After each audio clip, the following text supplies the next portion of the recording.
lot of the foods that, as we move to natural colors, are not going to have the same colors that we've been used to. And I mean, I feel that consumers will get used to that. But I think initially there's going to be a shock for the consumers as they look at products that don't have the same color. Martin Bucknavage, food safety specialist in the Department of Food Science at Penn State. Well, there's a lot of consumer movement towards having cleaner labels.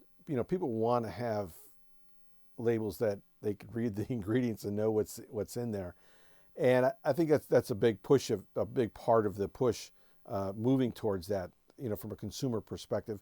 And certainly as the media talks about it more, and as the president from the bully pulpit pushes this, certainly that's going to be on people's minds more. They're going to start to ask, why don't we have more natural colors? Why do we have to have these artificial colors in our foods? A number of companies have already started the initiative, and Pepsi is one of those.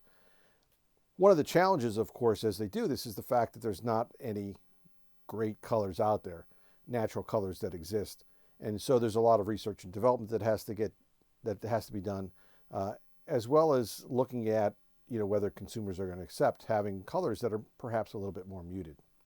And those are easy gets because, with potato chips and other products, you can use plant-based colors in those products because of the way they're made. And generally it's going to be a lot easier for them to do. And so because it's easier, again, they're going to take those easy gets right off the bat. And then consumers, for the most part, really don't have any high expectations about the colors of their chips comparatively to the color of maybe their cereal or their candies. So with some of these colors, there's just more of a challenge from an R&D perspective. Finding a color that's stable, finding a color that's vibrant, and one that's going to stand up in processing. And product characteristics have a lot to do with that. The pH of the product, how the product is processed through, whether in the cases of beverages, a lot of times they're heated before they're put in the bottle. And this can have an impact on whether or not those colors are going to be stable, or whether they're going to lose, they could lose a lot of the coloring as they go through the process. So I think when you're looking at, especially blue is especially difficult color to make naturally, and artificially it's a lot easier. I think we're seeing a lot of companies now starting to move in that direction. And, there was Kraft Heinz, and more recently Walmart is going to move all of their private label products to that.